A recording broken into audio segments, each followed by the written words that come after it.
The Lord of the Rings by J.R.R. Tolkien.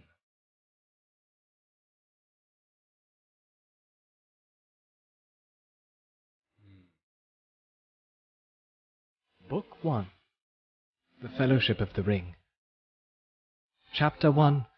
A Long-Expected Party.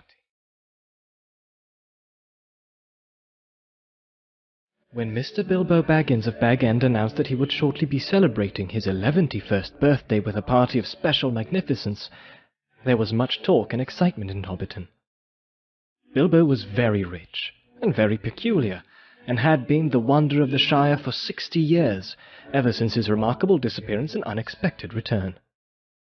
The riches he had brought back from his travels had now become a local legend, and it was popularly believed, whatever the old folk return. The riches he had brought back from his travels had now become a local legend, and it was popularly believed, whatever the old folk might say, that the hill at Bag End was full of tunnels stuffed with treasure. And if that was not enough for fame, there was also his prolonged vigour to marvel at. Time wore on, but it seemed to have little effect on Mr. Baggins. At 90, he was much the same as 50. At 99, they began to call him well-preserved, but unchanged would have been nearer the mark.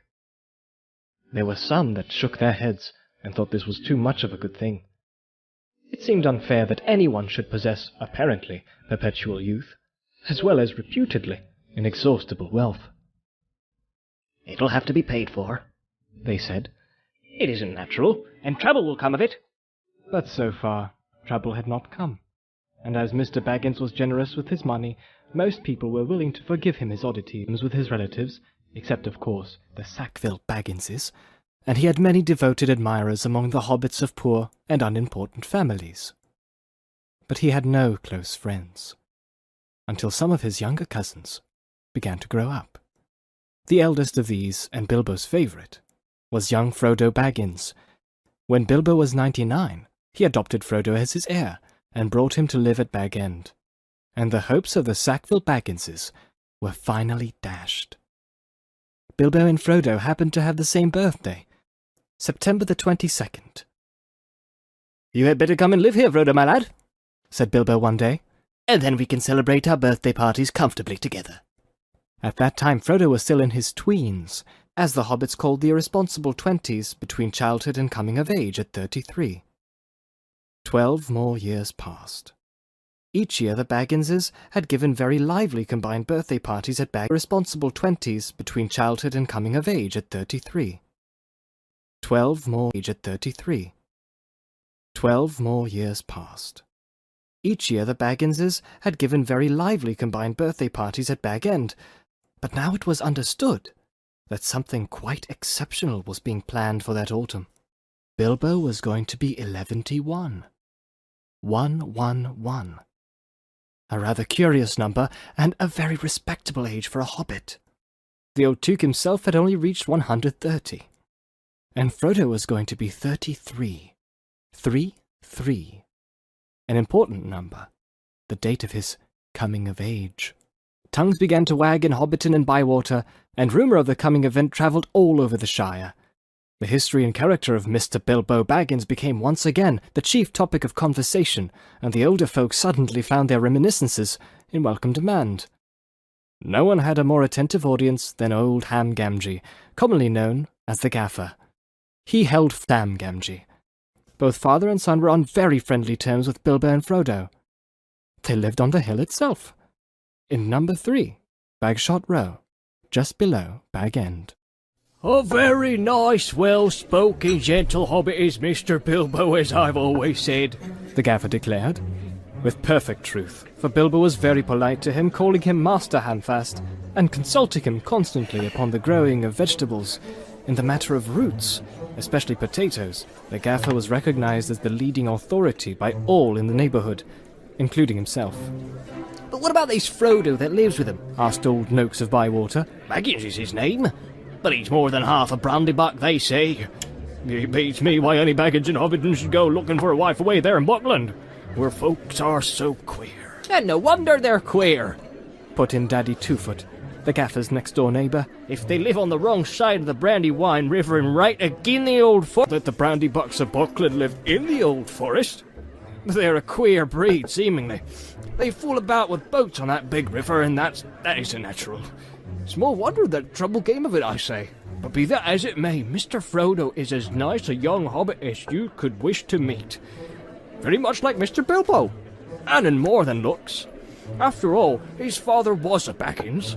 A decent, respectable hobbit was Mr. Drogo Baggins. Well, there never was much to tell of him. Till he was drowned. Drowned? Said several voices. They had heard this and other darker rumours before, of course, but hobbits have a passion for family history, and they were ready to hear it again. Well, so they say, said the Gaffer. You see, Mr. Drogo, he married poor Miss Primula Brandybuck. She was our Mr. Drogo, he married poor Miss Primula Brandybuck. She was our Mr. Bilbo's first cousin on her mother's side, her mother being the youngest of the old Duke's daughters, and Mr. Drogo was his second cousin, so Mr. Frodo is his first and second cousin once removed either way, as the saying is, if you follow me. And Mr. Drogo was staying at Brandy Hall with his father-in-law, old Master Gorboduc, as he often did after his marriage, him being partial to his victuals, and old Gorboduc keeping a mighty generous table. And he went out boating on the Brandywine River, and he and his wife were drowned, and poor Mr. Frodo, only a child and all. I've heard they went on the water after dinner in the moonlight, said old Noakes. And it was Drogo's weight that sunk the boat. And I heard she pushed him in, and he pulled her in after him, said Sandyman, the Hobbiton miller. You shouldn't listen to all you hear, Sandyman, said the Gaffer, who did not much like the miller. Shouldn't listen to all you hear, Sandyman, said the Gaffer, who did not much like the miller. There isn't no call to go talking of pushing and pulling. Boats are quite tricky enough for those that sit still without looking further for the cause of trouble. Anyway, there was this Mr. Frodo left an orphan and stranded, as you might say, among those queer Bucklanders. Being brought up anyhow in Brandy Hall, a regular warren by all accounts. Old Master Gorboduc never had fewer than a couple of hundred relations in the place.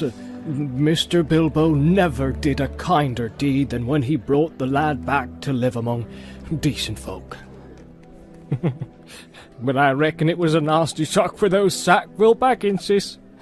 They thought they were going to get back again that time when he went off and was thought to be dead.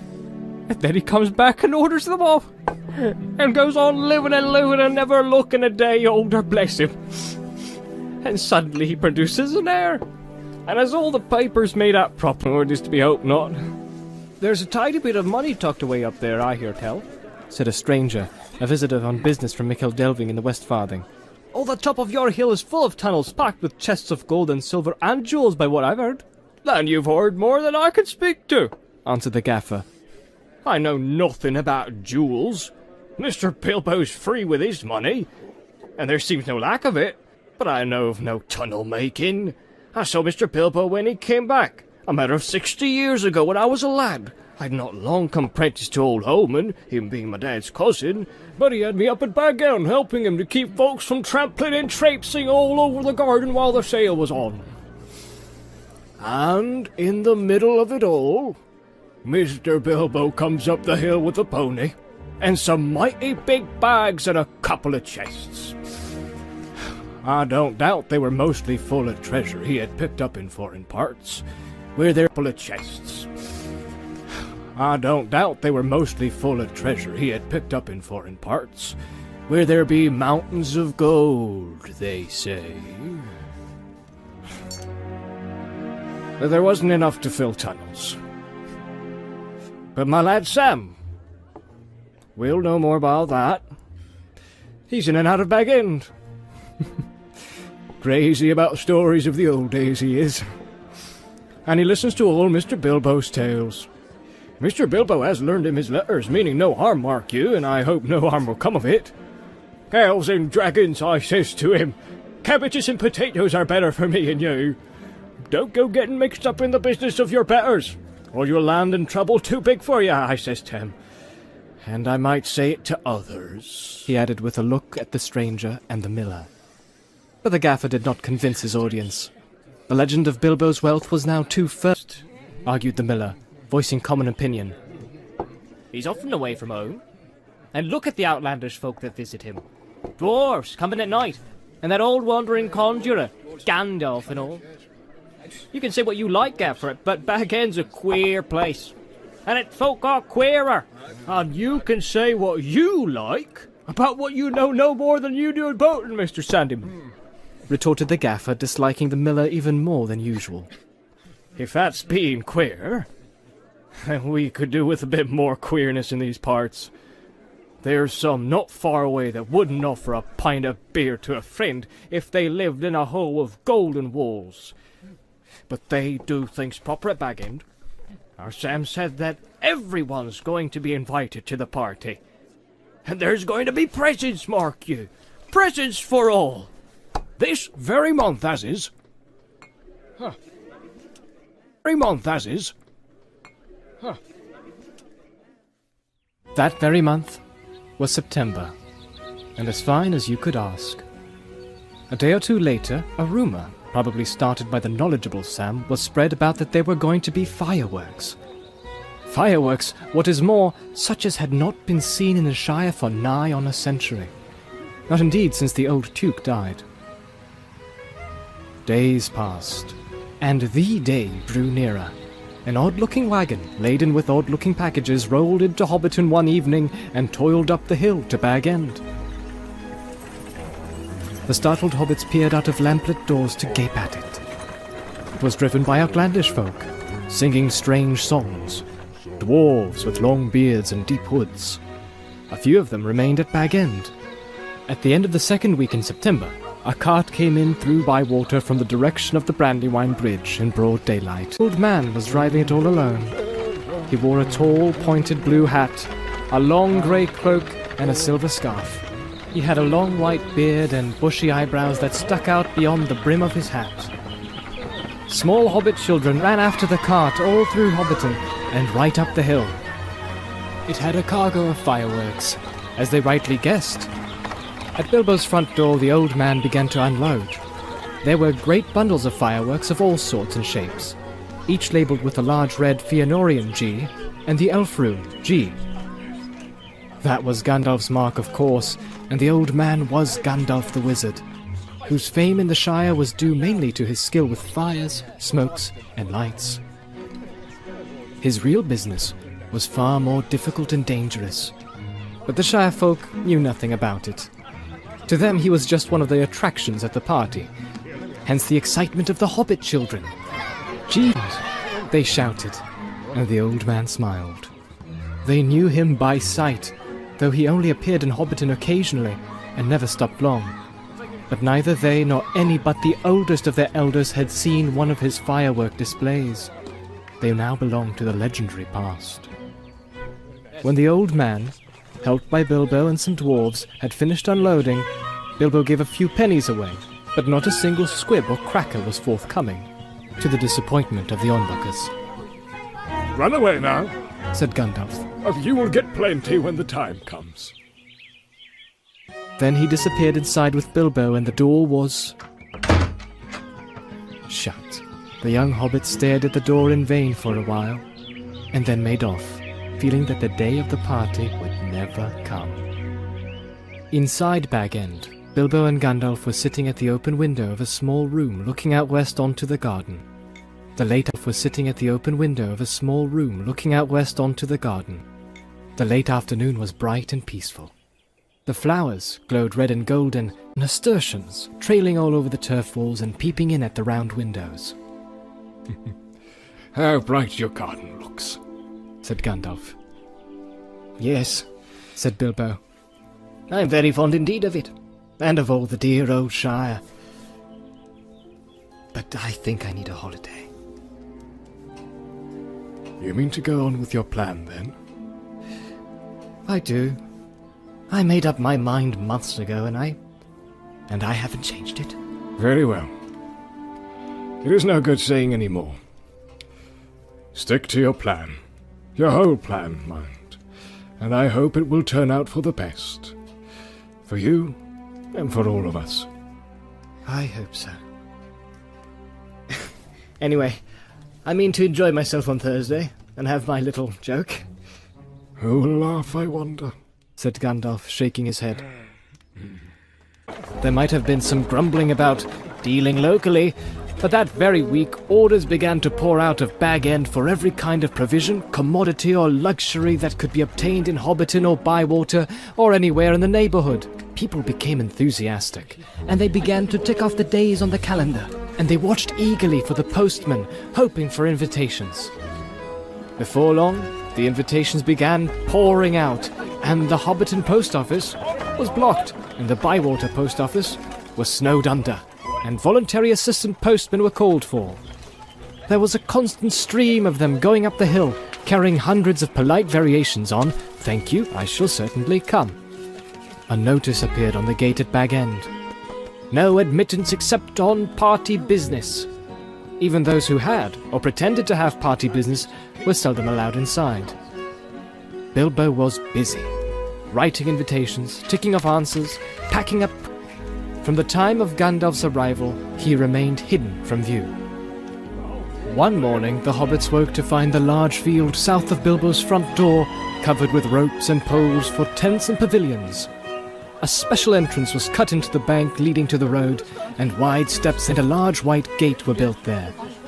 And there, the three hobbit families of Bagshot Row adjoining the field were intensely interested and generally envied. Old Gaffer Gamgee stopped even pretending to work in his garden. The tents began to go up. There was a specially large pavilion, so big that the tree that grew in the field was right inside it and stood proudly near one end, at the head of the chief table. Lanterns were hung on all its branches. More promising still, to the hobbit's mind, an enormous open-air kitchen was erected in the north corner of the field. A draft of cooks from every inn and eating house for miles around are hung on all its branches. More promising still, to the hobbit's mind, an enormous open-air kitchen was erected in the north corner of the field. A draft of cooks from every inn and eating house for miles around arrived to supplement the dwarves and other odd folk that were quartered at Bag End. Excitement rose to its height. Then the weather clouded over. That was on Wednesday, the eve of the party. Anxiety was intense.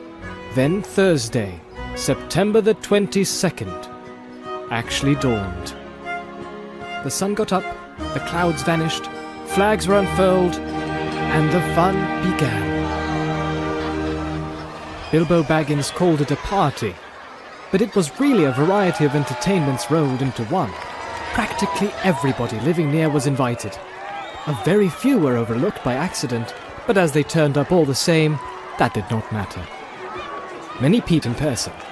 He gave away presents to all and sundry. The latter were those who went out again by a back way and came in again by the gate. Hobbits give presents to other people on their own birthdays. Not very expensive ones as a rule, and not so lavishly as on this occasion. But it was not a bad system. Actually, in Hobbiton and Bywater, every day in the year it was somebody's birthday, so that every hobbit in those parts had a fair chance of at least one present at least once a week. But they never got tired of them. On this occasion, the presents were unusually good. The hobbit children were so excited that for a while they almost forgot about eating. There were toys the like of which they had never seen before, all beautiful, and some obviously magical. Many of them had indeed been ordered a year before, and had come all the way from the mountain and from Dale, and were of real dwarf make. When every guest had been welcomed and was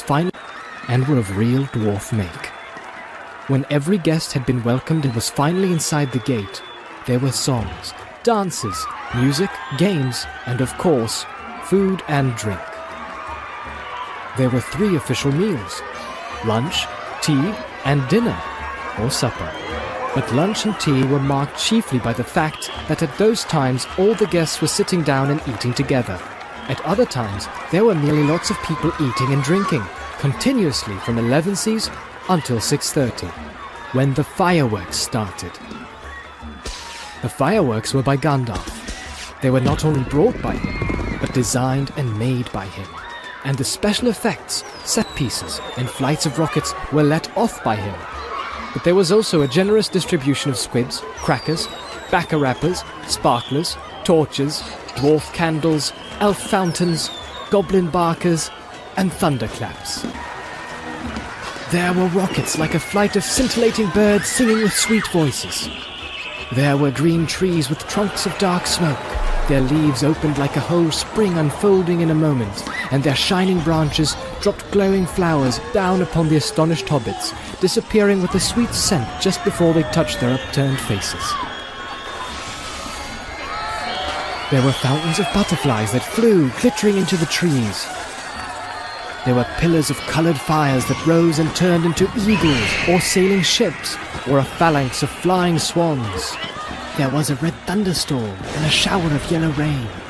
There was a forest of silver spears that sprang suddenly into the air with a yell like an embattled army, and came down again into the water with a hiss like 100 hot snakes.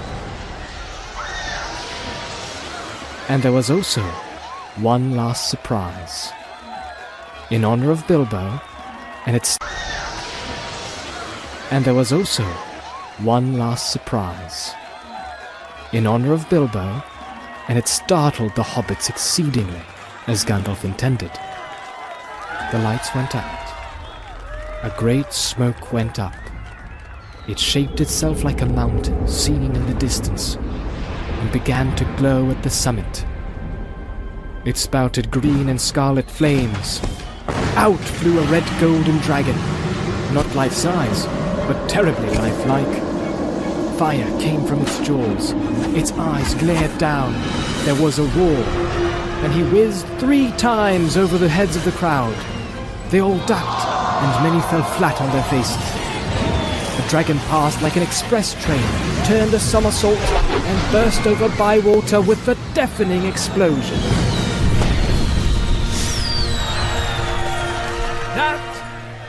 That is the signal for supper, said Bilbo. The pain and alarm vanished at once, and the prostrate hobbits leapt to their feet. There was a splendid supper for everyone, that is, except those invited to the special family dinner party. This was held in the great pavilion with the tree. The invitations were limited to 12 dozen, a number also called by the hobbits 1 gross, though the word was not considered proper to use of people. And the guests were selected from all the families to which Bilbo and Frodo were related, with the addition of a few special unrelated friends, such as Gandalf. Many young hobbits were included, and present by parental permission, for hobbits were easygoing with their children in the matter of sitting up late, especially when there was a chance of getting them a free meal. Bringing up young hobbits took a lot of provender. There were many Bagginses and Boffins, and also many Tooks and Brandybucks, Bolgers, Bracegirders, Brockhouses, Goodbodies, Hornblowers, and Proudfuls. Some of these were only very distantly connected with Bilbo, and some of them had hardly ever been in Hobbiton before, as they lived in remote corners of the Shire. The Sackville Bagginses were not forgotten. Otho and his wife Lobelia were present. They disliked Bilbo and detested Frodo, but so magnificent was the invitation card, written with golden ink, that they had felt it was impossible to refuse. Besides, their cousin, Bilbo, had been specializing in food for many years, and his table had a high reputation. All the 144 guests expected a pleasant feast, though they rather dreaded the after-dinner speech of their host, an inevitable item.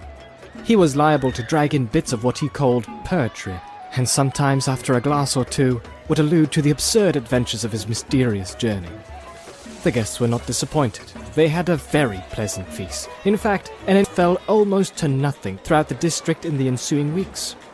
But as Bilbo's catering had depleted the stocks of most stores, cellars, and warehouses for miles around, that did not matter much. After the feast, more or less, came the speech. Most of the company were, however, now in a tolerant mood, at that delightful stage which they called filling up the corners. They were sipping their favourite drinks and nibbling at their favourite dainties, and their fears were forgotten. They were prepared to listen to anything, and to cheer at every full stop. my dear people, began Bilbo, rising in his place. Hear, hear, hear, hear, they shouted, and kept on repeating it in chorus, seeming reluctant to follow their own advice.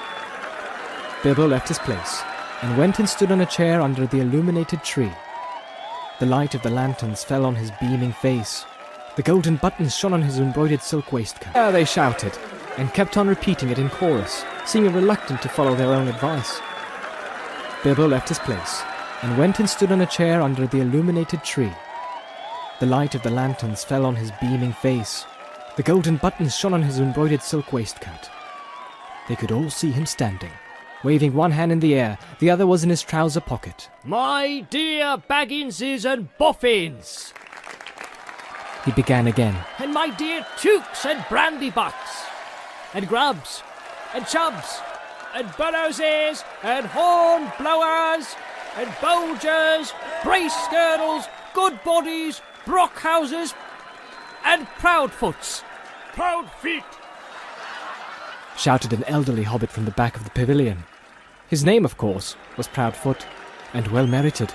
His feet were large, exceptionally furry, and both were on the table. Proudfoots. Repeat. Today is my 111th birthday. I am 11 today. Hooray! Hooray! Many happy returns! They shouted.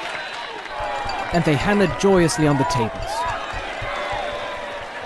Bilbo was doing splendidly. This was the sort of stuff they liked. Short and obvious. I hope you're all enjoying yourselves as much as I am. Deafening cheers. Cries of yes and no. Noises of trumpets and horns, pipes and flutes, and other musical instruments. There were, as has been said, many young hobbits present. Hundreds of musical crackers had been pulled. Most of them bore the mark Dale on them, which did not convey much to most of the hobbits, but they all agreed they were marvellous crackers. They contained instruments, small but of perfect make, and enchanting tones. Indeed, in one corner, some of the young Tooks and Brandybucks, supposing Uncle Bilbo to have finished, since he had contained instruments, small but of perfect make, and enchanting tones. Indeed, in one corner, some of the young Tooks and Brandybucks, supposing Uncle Bilbo to have finished, since he had plainly said all that was necessary, now got up an impromptu orchestra and began a merry dance tune. Master Everard Took and Miss Melilot Brandybuck got on the table and with bells in their hands began to dance the Springle Ring. A pretty dance, but rather vigorous. But Bilbo had not finished.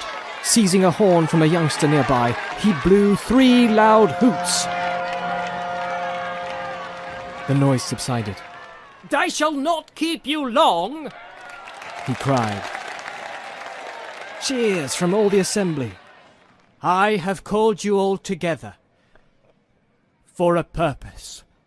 Something in the way that he said this made an impression. There was almost silence, and 1 or 2 of the Tooks pricked up their ears. Such excellent and admirable hobbits. Tremendous outburst of approval. I don't know half of you half as well as I should like, and I like less than half of you half as well as you deserve. This was unexpected and rather difficult. There was some scattered clapping, but most of them were trying to work it out and see if it came to a compliment. Secondly, to celebrate my birthday. Cheers again. I should say our birthday, for it is, of course, also the birthday of my heir and nephew Frodo. He comes of age and into his inheritance today. Some perfunctory clapping from the elders, and some loud shouts of Frodo, Frodo, jolly old Frodo from the juniors. The Sackville Bagginses scowled, and wondered what was meant by coming into his inheritance. The Bagginses scowled, and wondered what was meant by coming into his inheritance. Together, we score 144. Your numbers were chosen to fit this remarkable total. 1 gross, if I may use the expression. No cheers. This was ridiculous. Many of his guests, and especially the Sackville Bagginses, were insulted, feeling sure they had only been asked to fill up the required number, like goods in a package. 1 gross indeed.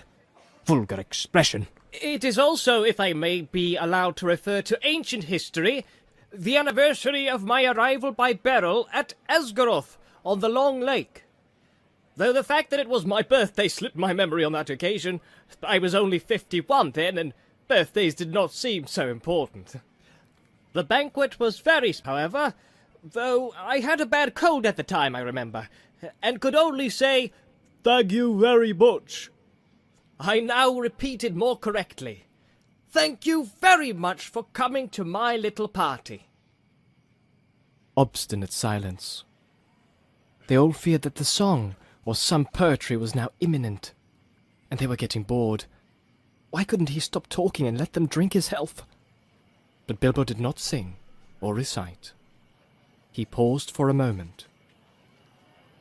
"Thirdly and finally," he said, "I wish to make an announcement!" He spoke this last word so loudly and suddenly that everyone sat up who still could. "I regret to announce that, though, as I said, 11 years is far too short a time to spend among you. This is the end. I am going. I am leaving now. Goodbye." He stepped down and vanished. There was a blinding flash of light, and the guests all blinked. When they opened their eyes, Bilbo was nowhere to be seen. Old Odo Proudfoot removed his feet from the table and stamped. Then there was a dead silence, until suddenly, after several deep breaths, every Baggins, Boffin, Tuke, Brandybuck, Grubb, Chubb, Burrows, Bolger, Bracegirdle, Brockhouse, Goodbody, Hornblower, and Proudfoot began to talk at once. It was generally agreed that the joke was in very bad taste, and more food and drink were needed to cure guests of shock and annoyance. "He's mad, I always said so," was probably the most popular comment. Even the Tukes, with a few exceptions, thought Bilbo's behavior was absurd. For the moment, most of them took it for granted that his disappearance was nothing more than a ridiculous prank. But old Rory Brandybuck was not so sure. Neither age nor an enormous dinner had clouded his wits, and he said to his daughter-in-law Esmeralda, There's something fishy in this, my dear. I believe that mad Baggins is off again. Silly old fool, but why worry? He hasn't taken the victuals with him. and the wine round again. Frodo was the only one present who had said nothing. For some time he had sat silent beside Bilbo's empty chair, and ignored all remarks and questions. He had enjoyed the joke, of course, even though he had been in the know. He had difficulty in keeping from laughter at the indignant surprise of the guests, but at the same time, he felt deeply troubled. He realized suddenly that he loved the old hobbit dearly. Most of the guests went on eating and drinking, and discussing Bilbo Baggins' oddities, past and present, but the Sackville Bagginses had already departed in wrath. Frodo did not want to have any more to do with the party.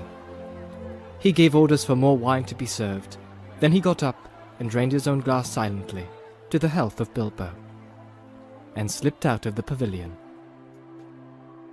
As for Bilbo Baggins, even while he was making his speech, he had been fingering the golden ring, his magic ring that he had kept secret for so many years.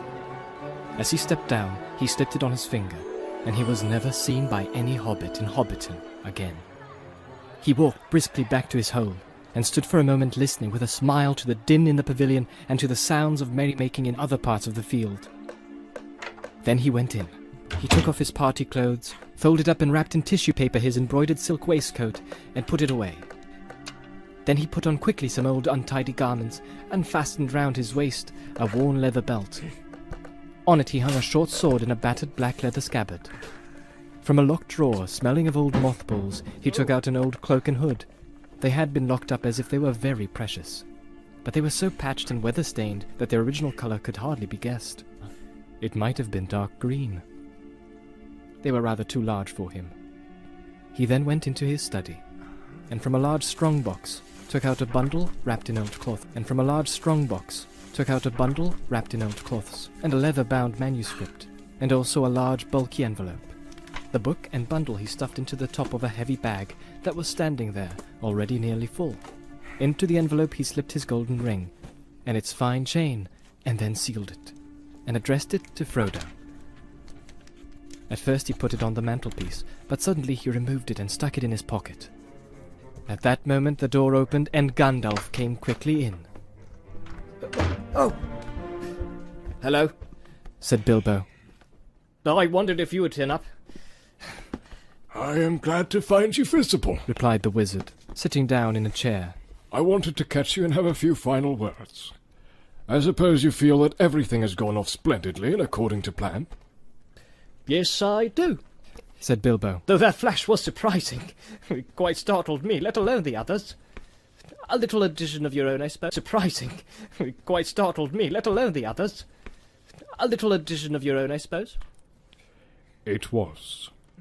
You have wisely kept the ring secret all these years, and it seemed to me necessary to give your guests something else that would seem to explain your sudden vanishment. It would spoil my joke. Oh, you are an interfering old busybody. Laughed Bilbo. But I expect you know best. As usual. I do. When I know anything. But I don't feel too sure about this whole affair. It has now come to the final point. You've had your joke, and alarmed or offended most of your relations, and given the whole Shire something to talk about for 9 days, or 99 more likely. Are you going any further? Yes, I am. I feel I need a holiday. A very long holiday, as I have told you before. Expect I shall return. In fact, I don't mean to, and I have made all arrangements. I am old, Gandalf. I don't look it, but I'm beginning to feel it in my heart of hearts. Well preserved indeed, he snorted. Why, I feel all thin, sort of stretched, if you know what I mean, like butter that has been scraped over too much bread. That can't be right. I need a change, or something. Gandalf looked curiously and closely at him. No, it does not seem right. He said thoughtfully. No, after all, I believe your plan is probably the best. Well, I've made up my mind anyway. I want to see mountains again, Gandalf. Mountains! And then find somewhere where I can rest. In peace and quiet. Without a lot of relatives prying around and a string of confounded visitors hanging on the bell. I might find somewhere where I can finish my book. I have thought of a nice ending for it. And he lived happily ever after, to the end of his days. Gandalf laughed. I hope he will. Nobody will read the book, however it ends. Oh, they may in years to come. Frodo has read some already, as far as it has gone. You'll keep an eye on Frodo, won't you? Yes, I will. 2 eyes. As often as I can spare them. He would come with me, of course, if I asked him. In fact, he offered to once, just before the party. But he does not really want to yet. I want to see the wild country again before I die, and the mountains. But he is still in love with the Shire. With the woods and the fields, and little rivers, to be comfortable here. I am leaving everything to him, of course, except a few oddments. I hope he will be happy when he gets used to being on his own. It's time he was his own master now. Everything? Said Gandalf. The ring as well? You agreed to that, you remember? Well, yes, I suppose so. Stammered Bilbo. Where is it? In an envelope, if you must know. Said Bilbo impatiently. There, on the mantelpiece. Well, no. Here it is in my pocket. He hesitated. Isn't that odd now? He said softly to himself. Yet after all, why not? Why shouldn't it stay there? Gandalf looked again very hard at Bilbo, and there was a gleam in his eyes. I think, Bilbo, He said quietly. I should leave it behind. Don't you want to? Well, yes. And no. Now it comes to it, I don't feel like parting with it at all, I may say. And I don't really see why I should. Why do you want me to? He asked, and a curious change came over his voice. It was sharp with suspicion and annoyance. You are always badgering me about my ring, but you have never bothered me about the other things that I got on my journey. No, but I had to badger you. Said Gandalf. I wanted the truth. It was important. Magic rings are, well, Magical, and they are rare and curious. I was professionally interested in your ring, you may say, and I still am. I should like to know where it is if you go wandering again. Also, I think you have had it quite long enough. You don't need it anymore, Bilbo, unless I am quite mistaken. Bilbo flushed, and there was an angry light in his eyes. His kindly face grew hard. Why not? He cried. And what business is it of yours anyway to know what I do with my own things? It is my own. I found it. It came to me. Yes, yes, said Gandalf. there is no need to get angry. If I am angry, it is your fault. Said Bilbo. It is mine, I tell you. My own. My precious. Yes, my precious. The wizard's face remained grave and attentive, and only a flicker in his deep eyes showed that he was startled and indeed alarmed. It has been called that before, He said. but not by you. But I say it now, and why not? Even if Gollum said the same once, it's not his now, but mine. I shall keep it, I say. Gandalf stood up. He spoke sternly. You will be a fool if you do, Bilbo. He said. You make that clearer in every word you say. It has got far too much hold on you. Let it go, and then you can go yourself and be free. I'll do as I choose and go as I please, Said Bilbo obstinately. My dear Hobbit, Said Gandalf. all your long life we have been friends, and you owe me something. Come, do as you promised. Give it up. Well, if you want my ring yourself, say so. Cried Bilbo. But you won't get it. I won't give my precious away, I tell you. His hand strayed to the hilt of his small sword. Gandalf's eyes flashed. It will be my turn to get angry soon. He said. If you say that again, I shall. Then you will see Gandalf the Grey uncloaked. He took a step towards the hobbit, and he seemed to grow tall and menacing. His shadow filled the little room. Bilbo backed away to the wall, breathing hard, his hand clutching at his pocket. They stood for a while facing one another, and the air of the room tingled. Gandalf's eyes remained bent on the hobbit. Slowly, his hands relaxed, and he began to tremble. I don't know what has come over you, Gandalf. He said. You have never been like this before. What is it all about? It is mine, isn't it? I found it. And Gollum would have killed me if I hadn't kept it. I'm not a thief, whatever he said. I have never called you one, Gandalf answered. and I am not one either. I'm not trying to rob you, but to help you. I wish you would trust me as you use. He turned away, and the shadow passed. He seemed to dwindle again into an old grey man, bent and troubled. Bilbo drew his hand over his eyes. I'm sorry, He said. but I felt so queer. And it would be a relief in a way not to be bothered with it anymore. It has been so growing on my mind lately. Sometimes I have felt it was like an eye looking at me.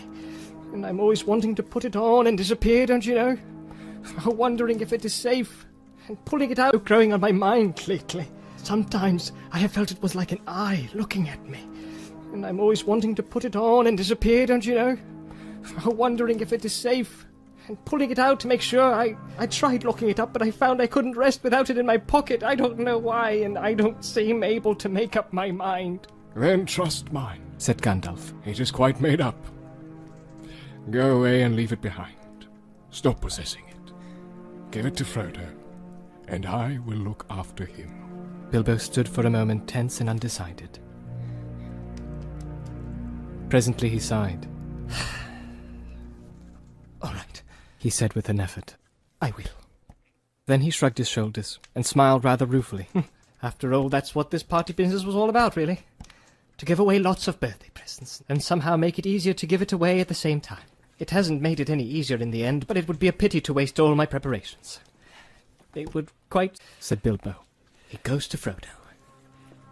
With all the rest. He drew a deep breath.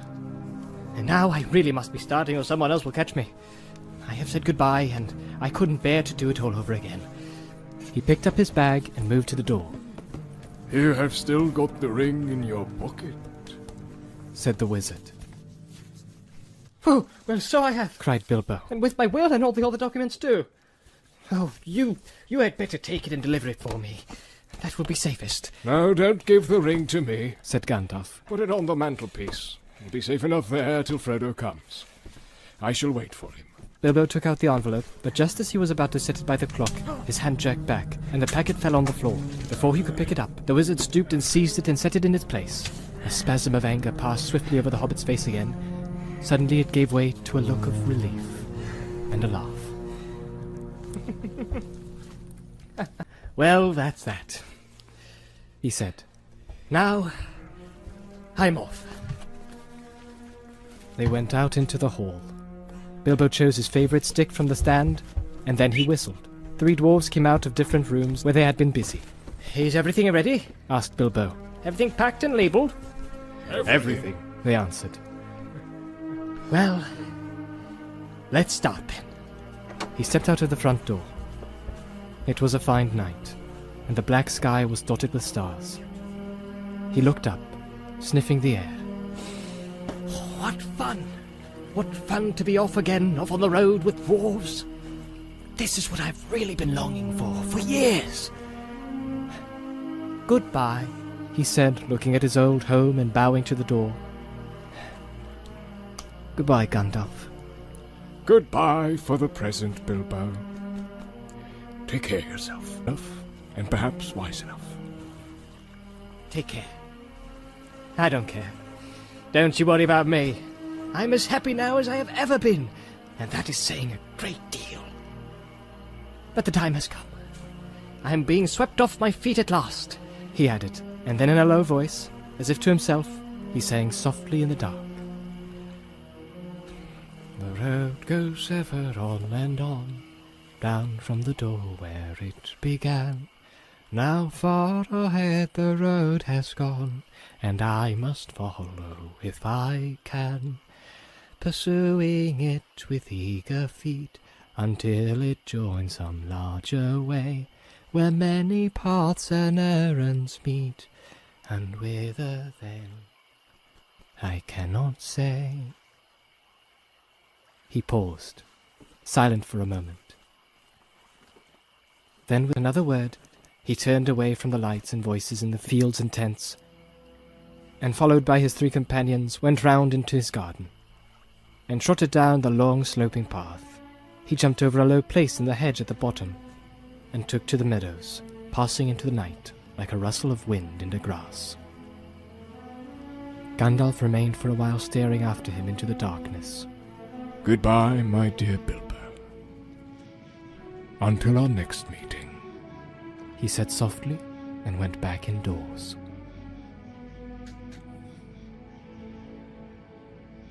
Frodo came in soon afterwards, and found him sitting in the dark, deep in thought. "Has he gone?" he asked. Yes, answered Gandalf. he has gone at last. I hoped until this evening that it was only a joke, said Frodo. But I knew in my heart that he really meant to go. He always used to joke about serious things, just to see him off. I think really he preferred slipping off quietly in the end, said Gandalf. Don't be too troubled. He'll be all right. Now, he left a packet for you. There it is. Frodo took the envelope from the mantelpiece and glanced at it, but did not open it. You'll find his will and all other documents in there, I think, said the wizard. You are the master of Bag End now. And also, I fancy, you will find a golden ring. The ring! Exclaimed Frodo. Has he left me that? Wonder why. Still, may be useful. It may, and it may not, said Gandalf. I should not make use of it if I were you, but keep it secret, and keep it safe. Now, I am going to bed. As master of Bag End, Frodo felt it his painful duty to say goodbye to the guests. Rumours of strange events had by now spread all over the field, but Frodo would only say, no doubt everything will be cleared up in the morning. About midnight, carriages came for the important folk. One by one they rolled away, filled with full but very unsatisfied hobbits. Gardeners came by arrangement, and removed in wheelbarrows those that had inadvertently remained behind. Night slowly passed. The sun rose. The hobbits rose rather later.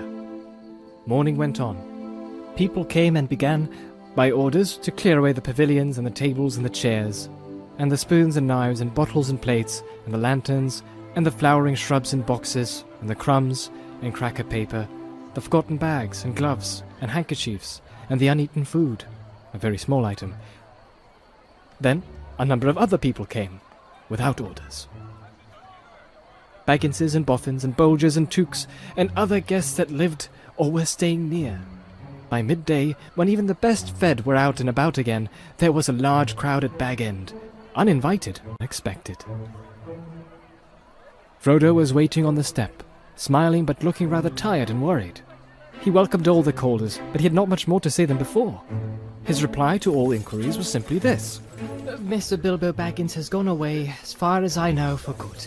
Some of the visitors he invited to come inside as Bilbo had left messages for them. Inside in the hall there was piled a large assortment of packages and parcels and small articles of furniture. On every item was a label tied. There were several labels of this sort. For Adelard Duke, for his very own. From Bilbo, on an umbrella. Adelard had carried off many unlabelled ones. For Dora Baggins, in memory of a long correspondence. With love, from Bilbo. On a large waste paper basket. Dora was Drogo's sister and the eldest surviving female relative of Bilbo and Frodo. She was 99 and had written reams of good advice. For more than half a century. On a large waste paper basket. Dora was Drogo's sister and the eldest surviving female relative of Bilbo and Frodo. She was 99 and had written reams of good advice. For more than half a century.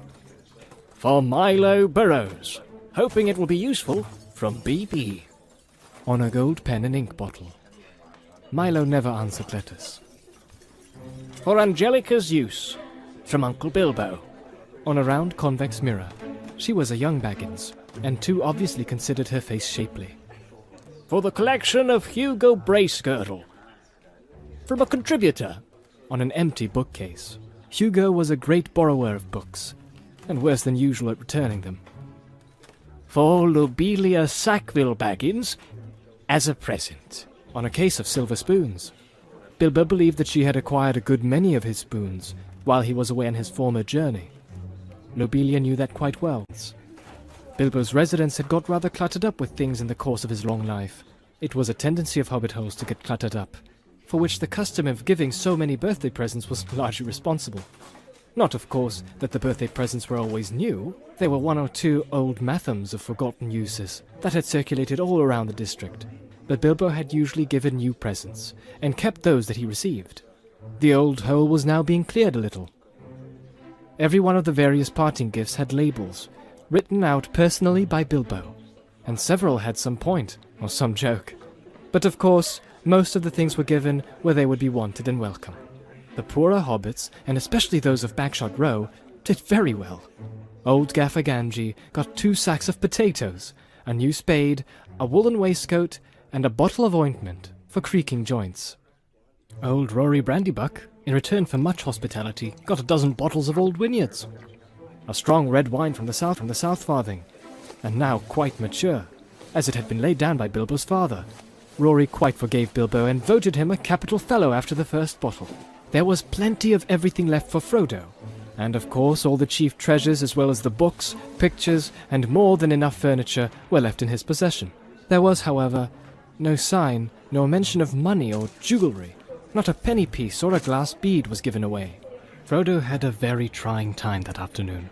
A false rumour that the whole household was being distributed free spread like wildfire, and before long the place was packed with people who had no business there, but could not be kept out. Labels got torn off and mixed, and quarrels broke out. Some people tried to do swaps and deals in the hall, and others tried to make off with minor items not addressed to them, or with anything that seemed unwanted or unwatched. The road to the gate was blocked with barrows and handcarts. In the middle of the commotion, the Sackville Bagginses arrived. Frodo had retired. In the middle of the commotion, the Sackville Bagginses arrived. Frodo had retired for a while and left his friend Merry Brandybuck to keep an eye on things. When Otho loudly demanded to see Frodo, Merry bowed politely. "He is indisposed," he said. "He is resting." "Why don't you been?" said Lobelia. "Anyway, we want to see him, and we mean to see him. Just go and tell him so." Merry left them a long while in the hall, and they had time to discover their parting gift of spoons. It did not improve their tempers. Eventually they were shown into the study. Frodo was sitting at a table with a lot of papers in front of him. He looked indisposed, to see the Sackville Bagginses at any rate, and he stood up, fidgeting with something in his pocket. But he spoke quite politely. The Sackville Bagginses were rather... When Frodo replied that only the things especially directed by Bilbo were being given away, they said the whole affair was very fishy. Only one thing is clear to me, Said Otho. and that is that you're doing exceedingly well out of it. I insist on seeing the will. Otho would have been Bilbo's heir, but for the adoption of Frodo. He read the will carefully and snorted.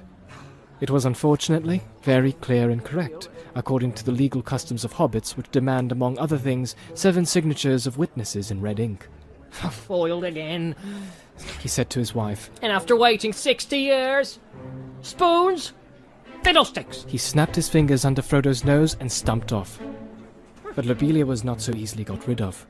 A little later, Frodo came out of the study to see how things were going on, and found her still about the place, investigating nooks and corners, and tapping the floors.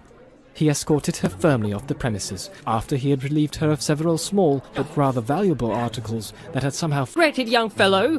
Why didn't you go too? You don't belong here. You're no Baggins.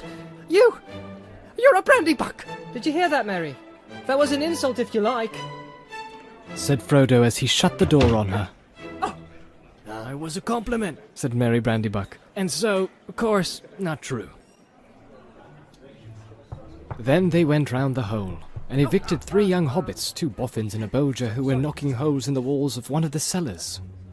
Frodo also had a tussle with young Sancho Proudfoot, old Odo Proudfoot's grandson, who had begun an excavation in a larger pantry, where he thought there was an echo. The legend of Bilbo's gold excited both curiosity and hope, for legendary gold, mysteriously obtained if not positively ill-gotten, is, as everyone knows, anyone's for the finding, unless the search is interrupted. When he had overcome Sancho and pushed him out, Frodo collapsed on a chair in the hall.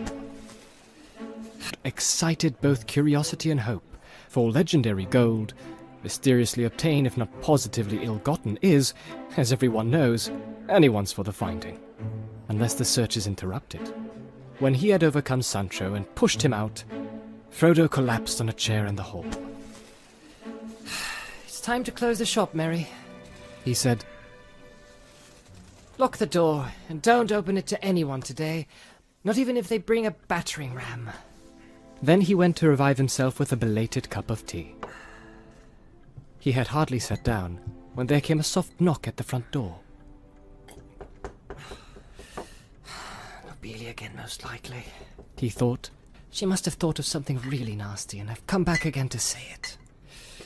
It can wait. He went on with his tea. The knock was repeated, much louder, but he took no notice. Suddenly the wizard's head appeared at the window. Come in! I thought it was Lobelia. Well, then I forgive you. But I saw her some time ago, driving a pony trap towards Bywater, with a face that would have curdled new milk. She had nearly curdled me, honestly. I nearly tried on Bilbo's ring. I longed to disappear. Don't do that, said Gandalf, sitting down. Do be careful of that ring, Frodo. In fact, it is partly about that I have come to say a last word. Well, what about it? What do you know already? Only what Bilbo told me. I've heard his story, how he'd found it and how he used it. On his journey, I mean. Which story, I wonder? Said Gandalf. Oh, not what he told the dwarves and put in his book. Said Frodo. He told me the true story soon after I came to live here. He said you had pestered him till he told you. So I had better know too. No secrets between us, Frodo, he said. But they're not to go any further, it's mine anyway. That's interesting, said Gandalf. Well, what did you think of it all? If you mean inventing all that about a present, well... It all? If you mean inventing all that about a present, well... I thought the true story much more likely, and I couldn't see the point of altering it at all. It was very unlike Bilbo to do so anyway, and I thought it rather odd. So did I. But odd things may happen to people that have such treasures, if they use them. Let it be a warning to you to be very careful with it. It may have other powers than just... It may have other powers than just making you vanish when you wish to. I don't understand, said Frodo. Neither do I, answered the wizard. I have merely begun to wonder about the ring, especially since last night. No need to worry, but if you take my advice, you will use it very seldom or not at all. At least I beg you not to use it in any way that will cause talk or rouse suspicion. I say again, keep it safe, and keep it secret. You are very mysterious. What are you afraid of? I am not certain, so I will say no more. I may be able to tell you something when I come back. I'm going off at once, so this is goodbye for the present. He got up, At once? cried Frodo. Why, I thought you were staying on for at least a week. I was looking forward to your help. I did mean to, but I have had to change my mind. I may be away for a good while, but I'll come and see you again as soon as I can. Expect me when you see me. I shall slip in quietly, with the peace. Some people are actually accusing me of spiriting Bilbo away, or worse. If you want to know, there is supposed to be a plot between you and me to get hold of his wealth. Some people. Exclaimed Frodo. You mean Otho and Lobelia? How abominable. I would give the Bag End and everything else if I could get Bilbo back and go off tramping in the country with him. I love the Shire, but I begin to wish somehow that I had gone too. I wonder if I shall ever see him again. So do I, Said Gandalf. and I wonder many other things. Goodbye now. Take care of yourself. Look out for me, especially at unlikely times. Goodbye. Frodo saw him to the door. He gave a final wave of his hand and walked off at a surprising pace. But Frodo thought the old wizard looked unusually bent, almost as if he was carrying a great weight. The evening was closing in, and his cloaked figure quickly vanished into the twilight. Frodo did not see him again for a long time.